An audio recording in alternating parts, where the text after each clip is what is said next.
Rath Yatra, written by Manoj Das. Festivals bring large number of people together in a spirit of joy or devotion or both. But there is one festival that combines joy and devotion with physical rigor.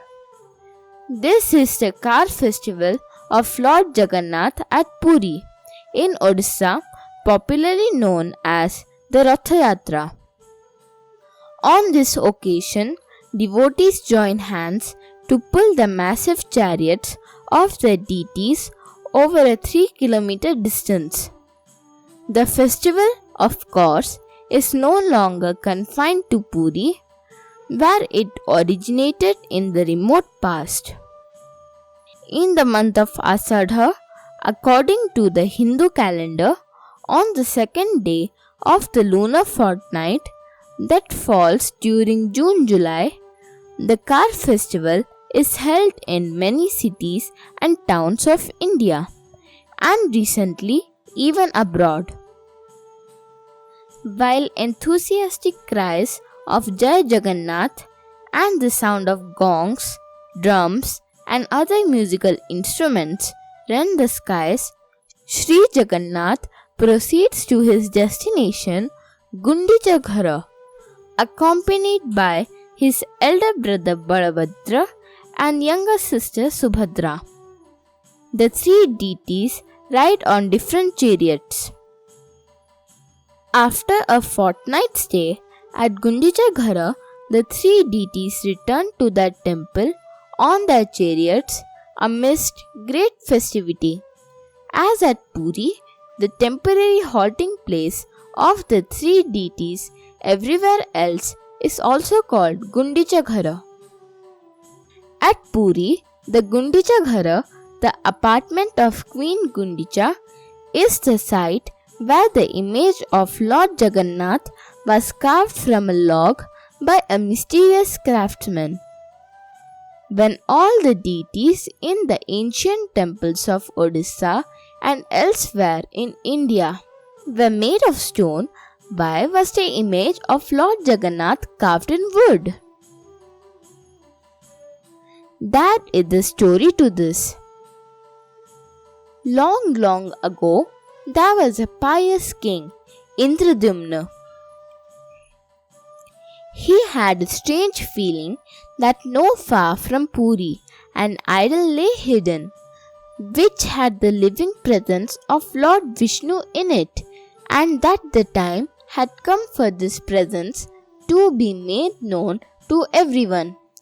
Indeed, so strong was Indradyumna's conviction that he began building a magnificent temple for the idol. It was unusual to build a temple before the image of the deity had been made or found, but still more unusual was the prayer offered by the king to the deity. The prayer was that his dynasty should end with him, lest his descendants grow proud of his achievements and do nothing worthwhile thereafter. The king sent 4 learned men in 4 different directions to look for the hidden idol. One of them, a young Brahmin called Vidyapati, lost his way in the forest and arrived at the dwelling of Vishwavasu, a tribal chieftain. He fell ill there and was looked after by the chieftain's beautiful daughter Lalita, with whom he fell in love and then married. Vidyapati, however, did not forget his mission. He noticed that every day before sunrise, Vishwavasu picked a handful of flowers and disappeared into the forest for an hour. Neither rain nor storm would prevent him from doing this. "Where does your father go?" Vidyapati asked Lalita one day. "I am not supposed to tell anyone, but how can I hide anything from you?" she said. inside a cave which no one is allowed to enter, is our ancestral deity Nilamadhav. Only father, like his father and grandfather before him, has the right to worship the deity. Vidyapati insisted on visiting the cave. Thanks to Lalita's entreaties, her father agreed to lead him there, but only after the latter had agreed to go there blindfolded. Unknown to his guide, however, Vidyapati had a handful of mustard seeds which he scattered along the path to the cave. His eyes were uncovered inside the cave. The vision of Vishnu immediately flashed before him even before he had seen the idol. He knew that this was what the great temple at Puri was waiting for. After a few days, Vidyapati bade farewell to Vishwavasu and Lalita, promising to return soon. The monsoon had set in. The mustard seeds he had scattered had sprouted by now, and showed him the way to the cave. He picked up the small idol and set off for Puri. Vishwavasu learnt of the loss only the next morning. King Indradyumna was overwhelmed with joy when Vidyapati arrived with the image. He wanted it to be placed within a larger image, but in what shape and form was the new image to be made? In a dream, the king was instructed that it should be of wood. He was also told that the log from which it was to be made had drifted near the coast, borne by the waves. But however hard the king's men tried, the log could not be dragged ashore. The king was deeply distressed. Then, while meditating, he saw a vision of Vishwavasu in a state of great anguish. The king immediately went to the forest and apologized to Vishwavasu, who in turn was convinced that the Lord's wish had been fulfilled when the image was taken to Puri. With Vishwavasu's help, the log came ashore as if on its own. The king was now bothered about the shape of the new image. The master craftsmen of his kingdom told him that they were accustomed to make idols of stone or metal, but never of wood. Just then, a haggard-looking stranger, stooping with age, came to him and offered to make the idol. But he insisted on one condition. No one was to disturb him until he had finished his work. Something in the man's eyes and voice impressed the king. He agreed. However, Queen Gundicha Devi, Indradyumna's wife, was very curious. Every day she would press her ear to the door of the room where the carpenter worked and listen to the sound of his hammer and chisel. But one morning, no sound came from the room. All was quiet the following day too. The queen thought this rather alarming and wondered if the old man had died. She pushed open the door. The astonished carpenter looked up and immediately disappeared, leaving his work incomplete. He was none other than Vishwakarma, the architect and sculptor of the gods. The king thus decided to install the image as it was in the temple, with Nilamadhav locked in its Navipadma or navel. Nilamadhav came to be known as Purushottama and later as Sri Jagannath. To this day, when the old wooden image is buried and a new one installed, usually every 12 years, the Navi Padma is transferred to the new image secretly. Even the priest carrying out the transfer does so with his eyes shut.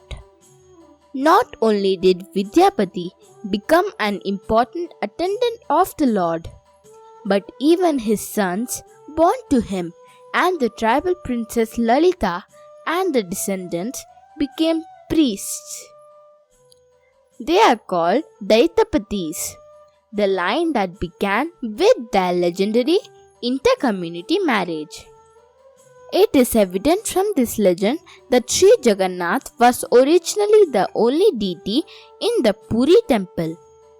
It is still not known when the two other deities, Balabhadra and Subhadra, were installed beside him. Since Sri Jagannath is a form of Vishnu and Sri Krishna perhaps his most popular incarnation, many of the rituals observed in the Puri temple are associated with events in the life of Sri Krishna. Thus, the annual car festival represents Sri Krishna's journey from Gokul to Mathura. We do not know exactly when the car festival began. There are records to show that the tradition dates back to over 1,000 years. Although we know that the present impressive temple was built in the 12th century by the Ganga kings, notably Chola Gangadev, we do not know when the temple that it replaced was built. While so many old temples have lost their importance and the splendor of the festivals associated with them are gone, the Puri temple and car festival continue to generate undiminished enthusiasm. In recent years, the crowds at the car festival have exceeded 250,000. In earlier times, devotees would occasionally throw themselves in front of the chariot of Sri Jagannath, for it was believed that to be crushed to death under its 16 wheels was to go straight to heaven. Many legends depict Sri Jagannath as a friend, philosopher, and guide to his devotees. One interesting legend associated with the car festival concerns Purushottama Dev, the 15th century king of Kalinga. Traveling through South India, the young king saw Princess Padmavati of Kanchi and was smitten by her. He sent an emissary to her father asking for a hand in marriage. The proposal was accepted, and the minister of Kanchi proceeded to Puri to finalize arrangement for the wedding. It was the time of car festival. The rituals began with the king sweeping that part of the chariot where the deity was to be placed. This signified that even the king was a humble servant of the Lord. The custom continues. The descendants of the former kings of Puri still performing the rite. But the Kanchi minister thought such sweeping was an act unworthy of a king.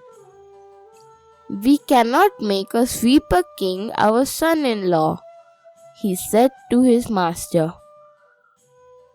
Whereupon the king of Kanchi withdrew his consent to the proposal.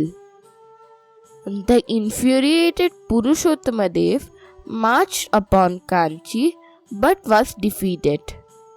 On returning to Puri, he prostrated himself before Sri Jagannath, praying for victory or death. the Lord assured him in a dream that he would win on a second expedition. A further assurance of victory was provided soon. As he rode behind his army near Lake Chilika, a milkmaid signaled him to stop. A little before the army passed, two riders, one dark, the other fair, ate my curds and gave me this ring, assuring me that a rider would soon follow who would pay me my dues and recover the ring. They were in a hurry to reach Kanchi to fight on behalf of our king, she said. The king recognized the diamond ring. It was the one he had recently offered to Jagannath. He was sure that the riders were none other than Jagannath and Balabhadra. The king won the battle, took Princess Padmavati prisoner, and returned to Puri. But that was not compensation enough for his earlier humiliation. He ordered his minister to give the princess in marriage to a sweeper. The minister was a wise man.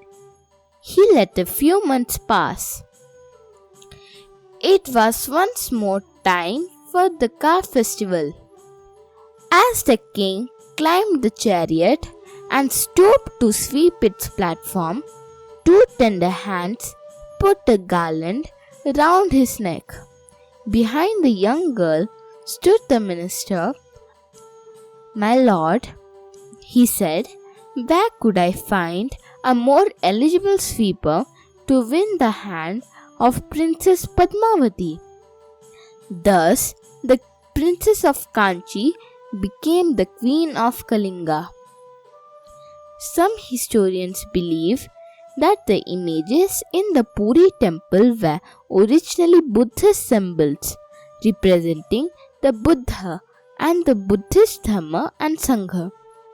Puri, according to them, was Dantapuri, housing the tooth of the Buddha which the Navipadma contained. Buddhism, no doubt, once held sway over the region.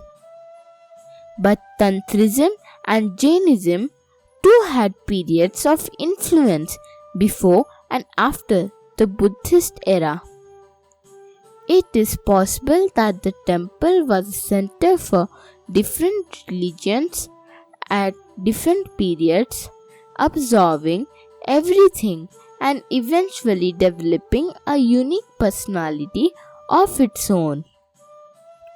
Great mystics like Shankaracharya, Ramanuja, Nanak and Tulsidas saw in the strange deity at Puri divine qualities. Chaitanya Dev is believed to have disappeared while gazing at Jagannath. While the figures of the deities are examples of primitive tribal arts to some, to others they epitomize the ideas of modern art. But do they contain an inner splendor which only mystics can detect? Religious poets have written lyrics attributing great beauty to the images. Perhaps Jagannath represents not only the past and present but also the future. One of the last rituals at night in the temple is the musical recitation of the Gita Govinda by Jayadev, containing a narration of the 10 incarnations of Vishnu, the last being Kalki, the avatar of the future. Kalki will destroy all that is barbaric in man, paving the way for the emergence of perfection. Perhaps the present incomplete form of Jagannath awaits fulfillment in the consciousness of the man of tomorrow. From the book Festivals of India.